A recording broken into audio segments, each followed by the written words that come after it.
Welcome to Jake and Trev Review Everything Live. I'm Trev. And I'm Jake. And welcome. You are here with us, week 13 of Jake and Trev Review Everything Live. It's going to be a good show. We won't expect any of our Triskaidekaphobic fans to... we'll understand. You know, if you're not able to watch this because of your crippling fear of the number 13. Well, it's terrifying. Yeah, absolutely. Traditionally unlucky number. Yep. Across many cultures, or so I understand. Also, some people think it's lucky. I feel like, well, it's a special number. It's a special number, not unlike week 7. It is a prime number. Mm-hmm. Prime number. Certainly that. But yeah, week 13, got a few good things to talk about. Something we've been following here for a while. A few tidbits from the entertainment world, movies, TV, the whole kit and caboodle. You get the kit as well as the caboodle. You get the whole shebang. Well, now hold on a minute, Jake. We're gonna give them the shebang too. Oh, you better believe it. Oh my! I know. Some people think I'm crazy. What incredible deals! They're just so incredible. I don't believe it. All right. So, first question we'll take from our social stream on the Ustream.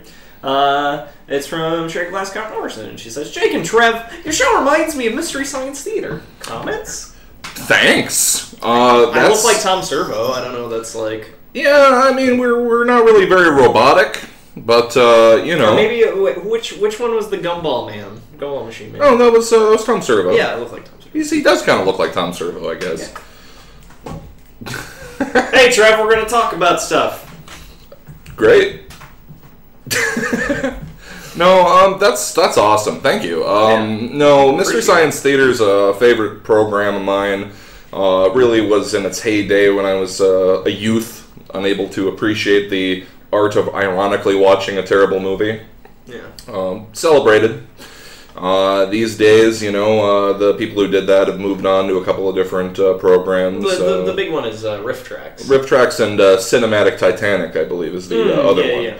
Basically, it's Riff Tracks is Mike, and Cinematic Titanic is Joel. So whichever of the main hosts you really liked, there's somewhere for you. They're still doing it, and that's what's awesome. Oh yeah. They have a bigger with the internet and stuff. They have obviously an easier way to kind of. Hey guys, isn't the internet great? You can connect with your rabid fan base in a way that you couldn't do back in their heyday. Oh, absolutely. I mean, you can do stuff like this with the Ustream. Mm-hmm. You can tell them. You can tell the people on Ustream that the first episode of the second season of Jake and Trev Review Everything is coming up soon here. Whoa!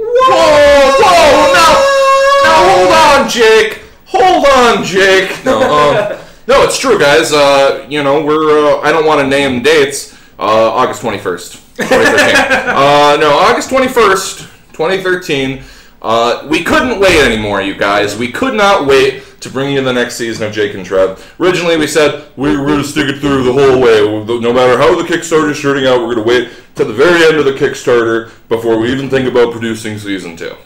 No, can't do it. We couldn't wait any longer. It was killing us. Oh my god. So rest assured, lots of greatness coming at you here. 2 weeks. 2 weeks from today. Episode 1, Season 2. Hold on.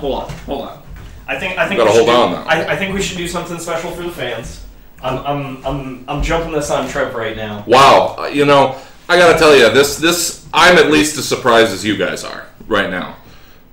We got Jake's loading some stuff up on the editing computer. I'm gonna give you a play-by-play, and he's got a track going here. It's the new intro, and we're gonna watch it here live.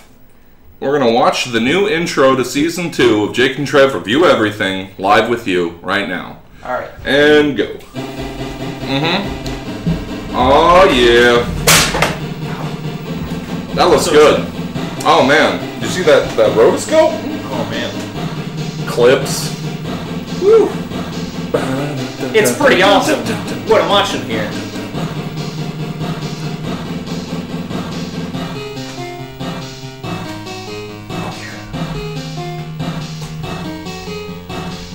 Awesome! Oh, I'm blown away, you guys. I wish you could see it like I just saw it, but you can't because we're keeping you a little bit in the dark until we get there. Go ahead, ask us what we're reviewing. I'm I'm not telling you. We ain't gonna tell you. Deal with it. You're gonna be so surprised, you guys. Oh my god. You poop your jeans. But going back to the issue of MS-3K, Mm-hmm.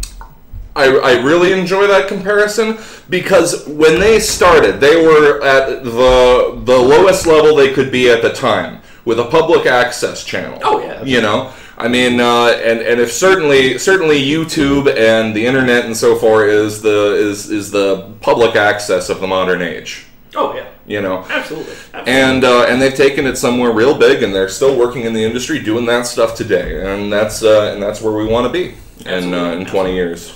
Doing some sweet commenting and riffing and making jokes. Oh yeah, absolutely. Having good times. Like yeah, that's the thing. I mean, you know, another big one that I like a lot is Mega 64. Mm-hmm. They started off as a local access TV, so you know, and we don't really have anything like that, but it's okay because we have the internet. We have the internet, and we're even like, you know, I'm gonna toot my own horn here, toot our own horn here. Whoa, buddy! I can toot my own horn. Okay, I can toot my own horn. Not a problem. We're on Blip. That is a .tv thing. I mean, you know, YouTube. You know, any Joe Schmo can get on YouTube. Any old Joe. Yeah, no, it's true. No, we had to apply to Blip. I'm sure you guys heard that a million times. But. Yeah, you know, our dedicated fan base are well aware of our adventures in getting our name out there. Okay. Hold on.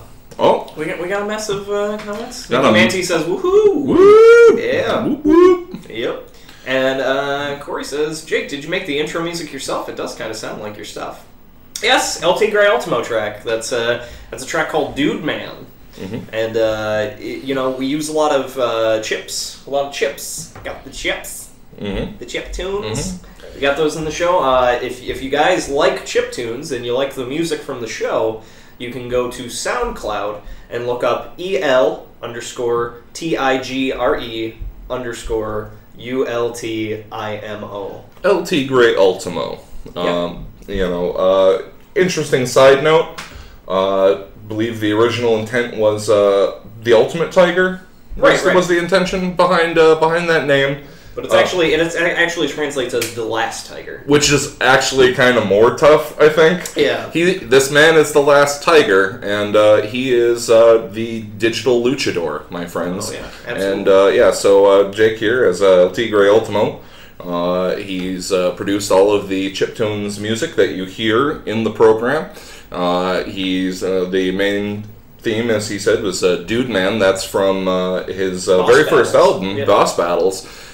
Which was sort of a rock opera, a chiptunes opera, if you will. Yeah. It was to reflect kind of like Mega Man. Mega Man has a different theme song for all of their villains and characters, and I kind of wanted to reflect that. Dude Man was like the Mega Man allegory in that case, but all of the villains and all of their names and all the heroes and stuff, they're all, you know, kind of mundane type things. Like, whereas in Mega Man you have like Fireman and Iceman.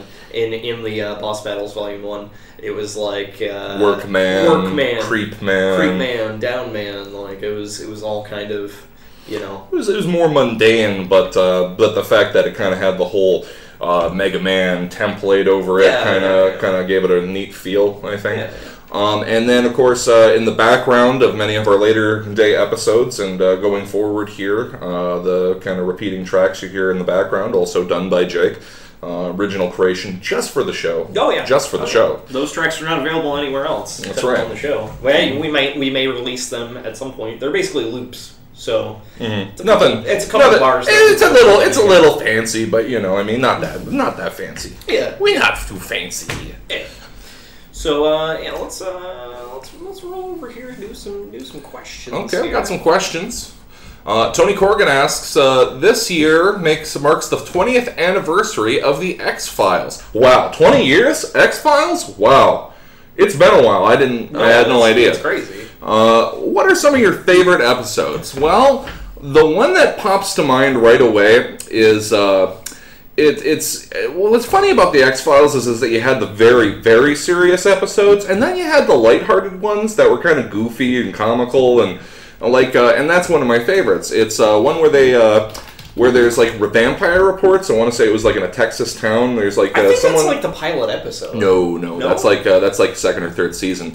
But there's like there's vampire reports, and they go there to check it out, right? Mm-hmm. And everything's stacking up to look like vampires, and of course Mulder's like, oh, it's probably vampires, and Scully's like, Mulder, it's not vampires. And then there's this that kid, the red-haired kid from The Sandlot. He was like a pizza delivery guy, and then it turned out that he was in fact a vampire. And Mulder, it was like Mulder shot him to death because he was scared for his life, and then everyone kind of flipped out because it would appear that Mulder had killed some kid thinking he was a vampire, and he had these fake vampire teeth. But guess what? It was a ruse. It was a ruse. Owen Wilson? No, Luke Wilson, I believe. Luke Wilson was the sheriff of the town, and it turned out everybody in the town were actually vampires who like migrated occasionally, and they were really mad at the kid because he was blowing their cover, and he was really sorry to have to do this, and he uses like vampire powers to like mentally dominate Scully, I believe, and put her to sleep so that way they could make their getaway. And they woke up, everybody in town was gone. Pretty interesting story. I liked it. Yeah. It was kind of funny. No, I to be honest, I don't remember that episode. The one episode.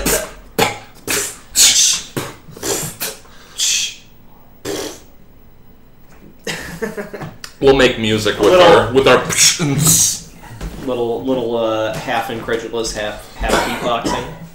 No, my favorite X-Files episodes, the one I remember the most. It's got like Will Sasso. It's got a bunch of other people in it. Basically, somebody finds in a storage unit a rolled-up carpet.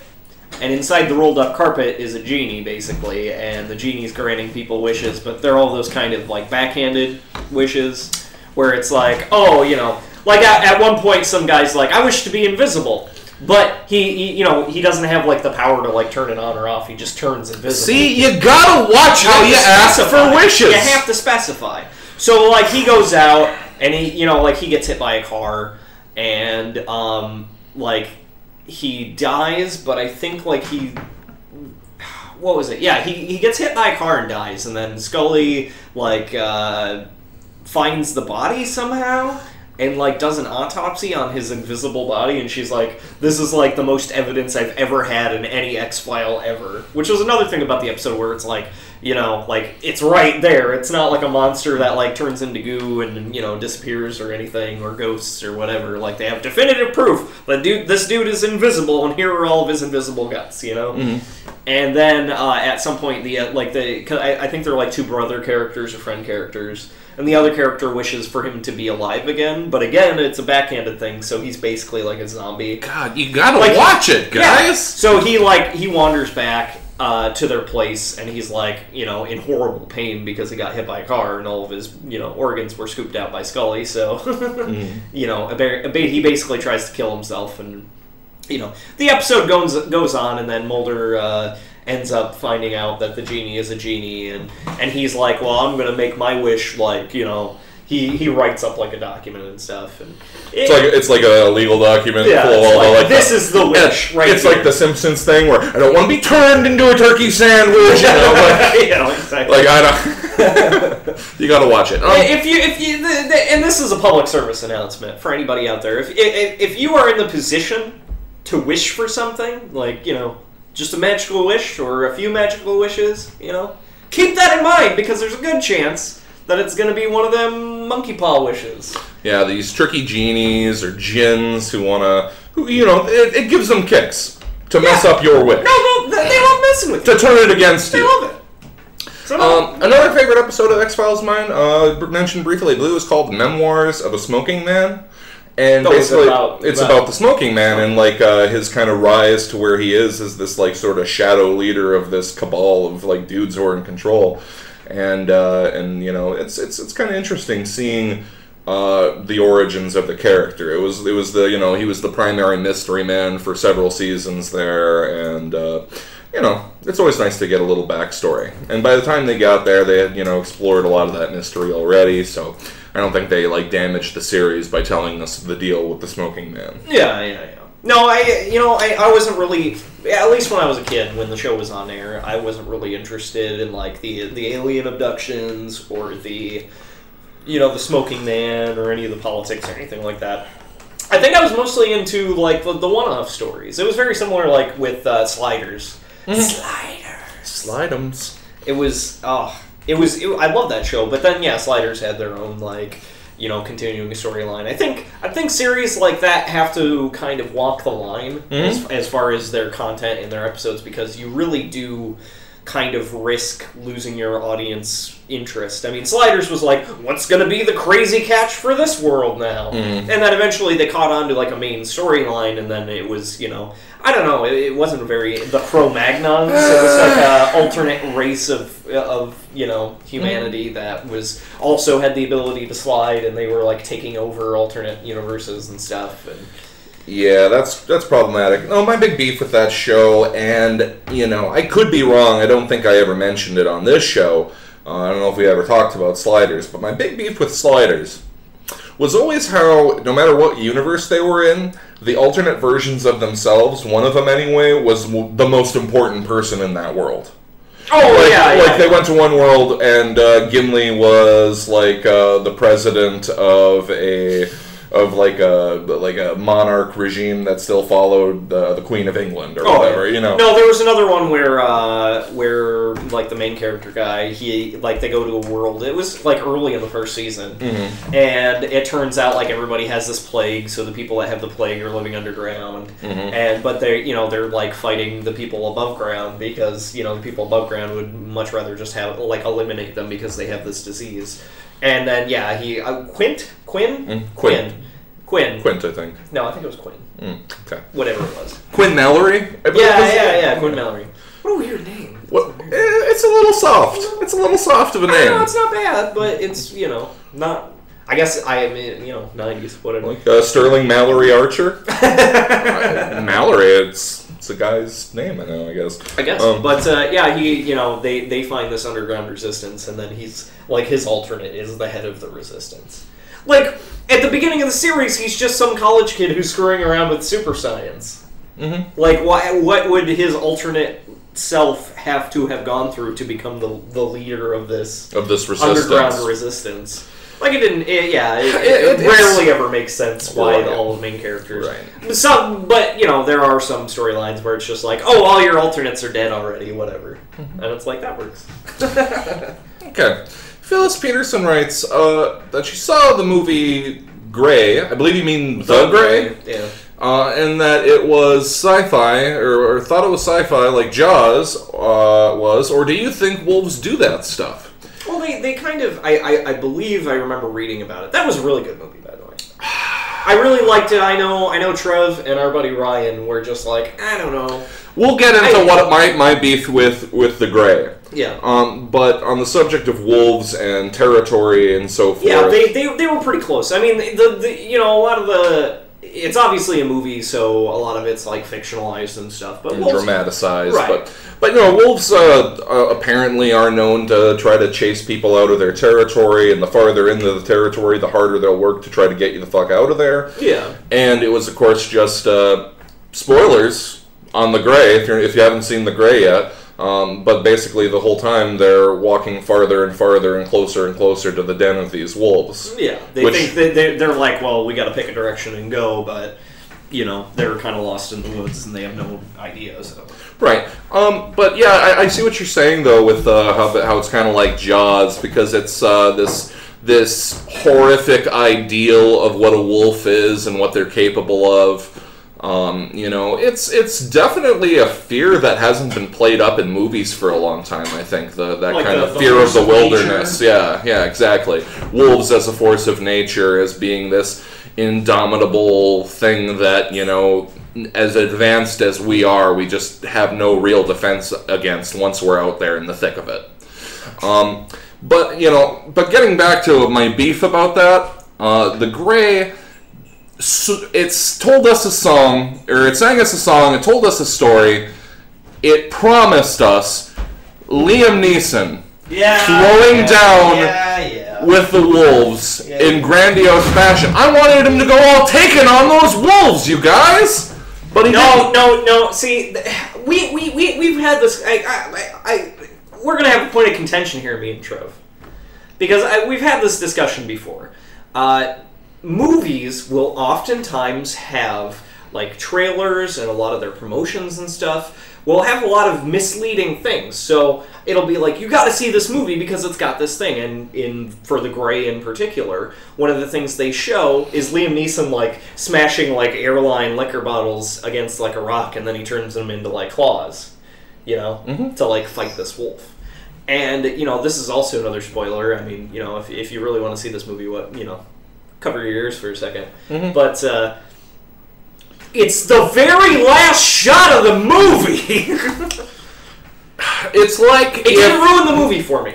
I think that's where we differ because I really, for all intents and purposes, this was an excellent character. It was still, It was an excellent. I'm with movie. Jake there. It was just a big letdown. There wasn't a lot of like action at all. It was kind of slow. There wasn't a whole lot of throwing down. It wasn't Liam Neeson versus wolves or anything. It was this, Liam Neeson trying his damnedest to get these guys out of here. It was survival. It was like more of a survival, like kind of like Alive or oh shit. What's that Anthony Hopkins Alec Baldwin vehicle? Where they're. Somebody help us here. What's that? I know what you're talking. Like they're in the woods. It's like set back in the day. What one man can do, so can another man. It was excellent. No, I know what you're talking about. But it's like, I may be wrong here, but I seem to recall when I was young that David Copperfield. Not the book character, the magician. Right. Obviously.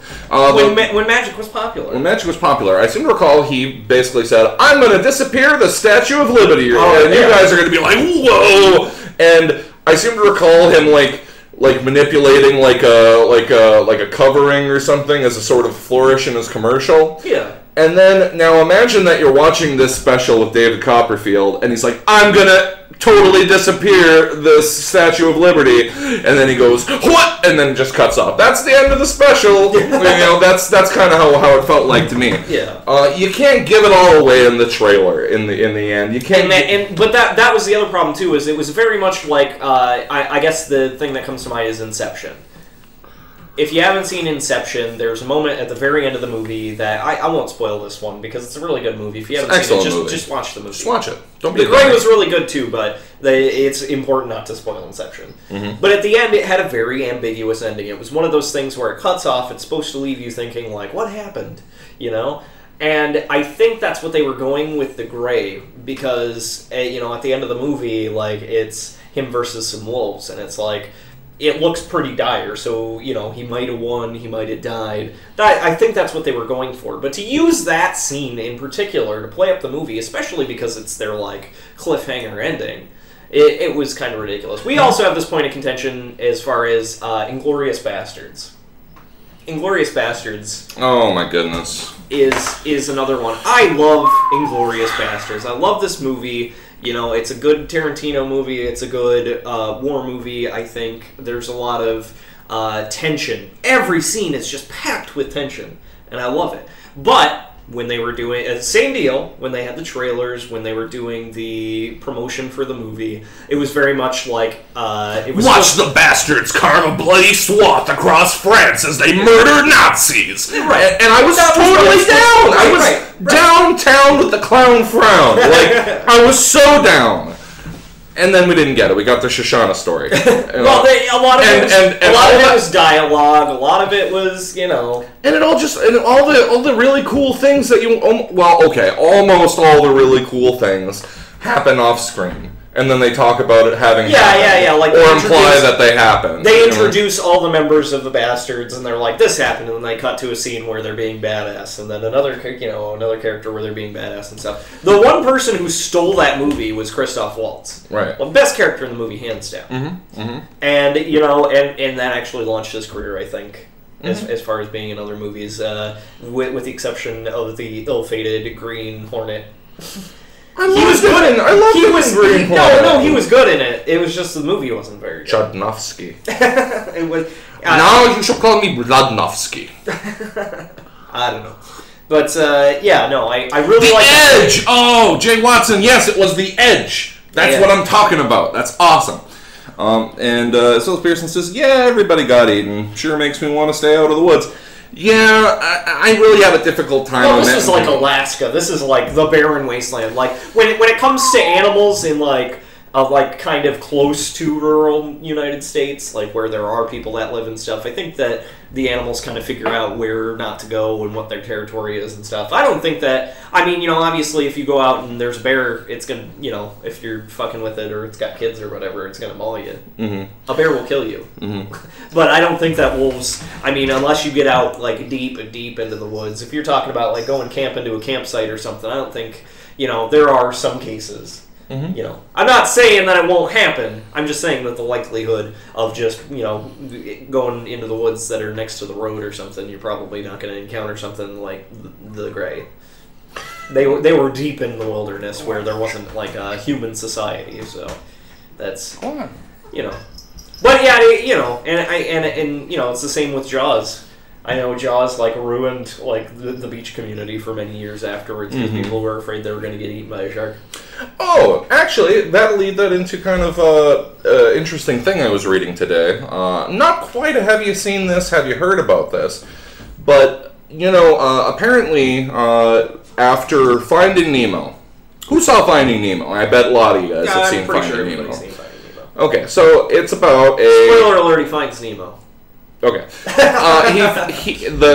The child, Nemo, goes missing, and then they go on an adventure, and him being taken was him being captured, this and is then... a cracked article. Right. There's a cracked article right. about it. And how... what I'm getting at here is the odd effects that movies have on consumers. Like you said with Jaws, how it kind of ruined the beach community. And how, but startlingly enough, the movie Finding Nemo, which had all kinds of messages about how fish belong with their families in the ocean, and it's not good to keep pets. Apparently exploded the whole industry of like those tropical fish, clownfish, and blue darts or whatever they're called. Blue. But the demand for those two fish exploded. Dory, the bluefish, right. And then Nemo, the clownfish. Right, so popularity of those type of fish exploded. Everyone wanted them as a pet. But the problem is that the maintenance and upkeep of a sea creature. You're not talking about goldfish that can just live in water. You have like a filtration system. That's it. Mm-hmm. You throw them in a bowl, they swim around. With sea creatures, you have to keep the tank the right temperature. It has to have the salinity right at the right temperature. Right. Yeah. So, and then people are like, oh, this won't be hard, and then they just fucking die. And apparently there are parts of the ocean where, clownfish are, like, all but gone now because of the booming, market for people to own clownfish because of Finding Nemo. Right. So it's hey guys, watch how you let movies affect you and how you perceive reality and affect your wants and desires. Yeah. And if your kids want clownfish, tell them to fuck off, because those things are really hard to take care of. Get them a Nemo plushie. And use those words and tell them I told you to say it. Fuck off, kid. That's what Trev says. Fuck off, kid. Trev says tell your kids to fuck off. The more you know. Okay. So, big news. Big geek news. Mm-hmm. We talk about the Doctor almost every week. I don't watch a whole lot of new Doctor Who. You're a fool. You're a fool, Silvis. I always feel like it's Game of Thrones, Doctor Who. I'm just like, yep. He needs to get over it and just start watching these shows, which are cornerstones of I'll try. I like Doctor Who. No, you stop. They are cornerstones of modern geek culture, and he is betraying himself. Oh no, I like Doctor Who. Watching. I just don't like. I don't know, because everybody, it's very. How do I describe it? It feels like I watched the first season of the original reboot, like 2003. I think so. 2003. I think. Was that who the Christopher Eccleston? Yeah. I watched those, and then they kind of went on hiatus for quite a while before they did the second season. So I it wasn't fresh in my memory anymore. And then people were like, "Oh, you got to see it and stuff," and I was like, "Okay, I'll probably get around to it." I've only seen an episode here or there. I love Doctor Who. I feel like it is like we've been talking a lot about the Next Generation, and I feel like it's a very similar format. Mm-hmm. You know, you have this situation that you have to deal with, and a lot of creativity used to deal with it. Right. You know, and a lot of questions about morals and what's right and wrong, and then you're like, oh, this is an allegory for this thing that's relevant now. Yeah, no, right. they do plenty of that too.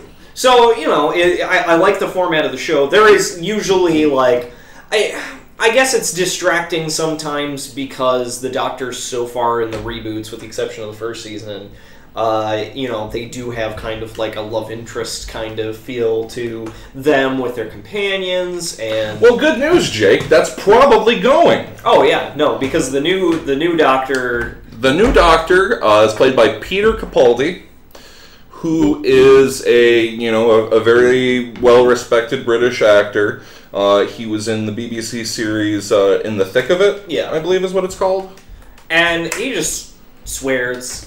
Oh my god. So much. Go. Some of the best shit Go I've ever look heard. up a little Peter Capaldi clips from that. Also, there was a movie that I remember having seen a few years ago and not knowing it was connected with a broader series called In the Loop, which was sort of the movie version of In the Thick of It. Oh, okay. And I don't think I've ever seen it. It's some pretty legendary, swearing British guy chewing it out. So, I mean, first off, we're going to probably have some... I mean, he's not going to be swearing left and right, obviously. Technically, Doctor Who is kind of like a kid's show. Right. So, but I imagine he's going to be a bit more stern. And like I was saying, we're going to probably see a big departure from these romantic stories. Because instead of this, 24-year-old heartthrob Doctor... Who can't be a heartthrob because he looks like the Frankenstein's monster. There, I said it, you guys. I'll say it again. I think he's kind of handsome. Oh my god, really? Yeah. He does have. He's got like bolts in his neck. It's ridiculous. He's got a unique face shape, but it's still, you know. Okay, so anyway, no, Peter Capaldi is apparently almost as old as William Hartnell, the first Doctor, was in the very first, way back in the day, Doctor Who, about the same age. So we're going back to more traditional Doctor. Now, a couple things, obviously. A lot of people were talking about how the new Doctor ought to be a black man or a woman or something other than a white bloke. Old white guy. You know, or young white guy. And that's my English training. We can thank Tom Marriott for that. For bloke. Bloke. You know. Bloke. Mm-hmm. No, I'm just kidding. I don't think that's a. Is that a? By the way, brief aside, I learned that nobody in Britain uses the term wizard anymore. Like when something's really good. Oh, that's totally wizard. Nobody says that. I also talked to Tom. I feel bad for singling him out about corn dogs. They do not have corn dogs in the UK. What? I know, right? Guys! What the hell? No corn dogs? He was like, I don't know what that is. And I was like, I'm eating corn dogs right now, and you don't know what those are?